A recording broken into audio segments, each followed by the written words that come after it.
ओम Shri Shivray. Good morning sir. Good morning sir आज का सवाल आपसे ये है जी।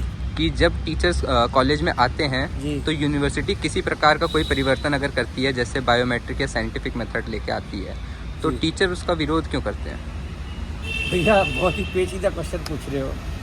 देखो मेरे अनुसार तो जब आप आ रहे हैं और आप शिक्षक हैं और जो क्लॉज 3 है आपका, जो एग्रीमेंट है कॉलेजेस के साथ में और गवर्निंग बॉडी के साथ में और आपका टीचर जी के साथ में, तो उसमें साफ साफ लिखा हुआ है कि आप अगर कॉलेज आ गए तो 5 आवर्स आपको रुकना ही रुकना है, कम से कम 1 घंटा। आपका एक वीक में 40 घंटे रुकने हैं। तो देखिए इसका अगर वायलेट कर रहे हैं आप, इसका वायलेशन हो रहा है, अवहेलना हो रही है, तो नंबर 1 तो यह कि आपके चरित्र को स्टूडेंट देख रहा है, वो फिर आगे जाएगा कि जी हमने भी ऐसे ही पढ़ा, वो भी फिर ऐसे ही हल्के में लेगा, जो वो भी इस तरह से नहीं करेगा। तो जो आ रहे हैं मान लो शिक्षक और क्लास ले रहे हैं, ट्यूटर ले रहे हैं, लेक्चर ले रहे हैं, सब कुछ हो रहा है, तो मेरे को तो ये पता है, आज तक नहीं समझ में आता फिर अटेंडेंस, चाहे वो बायोमेट्रिक अटेंडेंस हो, चाहे कोई साइंटिफिक मेथड हो, चाहे कोई और किसी तरह से हो, तो उसमें प्रॉब्लम क्या है? मैं तो इसका वेलकम करता हूँ भाई, और होनी भी चाहिए।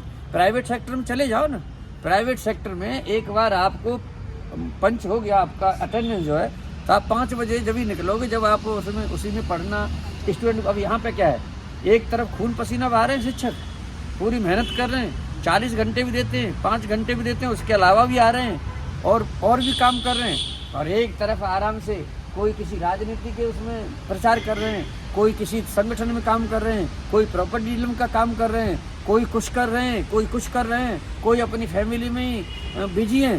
तो यार इनको राष्ट्र के निर्माता हो आप, आपको देख रहे हैं, आपके चरित्र का स्टूडेंट के उसमें बहुत बड़ा फर्क पड़ता है। तो मेरे हिसाब से आपका क्वेश्चन बिल्कुल वाजिब है कि भाई जब आ रहे हैं तो आप किसी भी तरह से अटेंडेंस दो, हमें तो कोई दिक्कत नहीं है। हाँ, दूसरा क्या है जो हम चाहते हैं कि आप एक जो पढ़ाई करें या कराएं वो प्रोजेक्ट बेस्ड हो, केस बेस्ड हो, और आपका जो है मतलब एक रिसर्च बेस्ड हो, और स्टूडेंट्स को एनईपी में अभी से पेपर लिखना भी आना चाहिए। तो अगर इतना सारा करते हैं तो अदरवाइज तो देखो ये सब काम कर रहे हैं ना, आपको हमारे दिखाई दे रहे हैं, ऐसे ही आप काम करोगे फिर आपको क्यों अपनी परेशानी होंगी।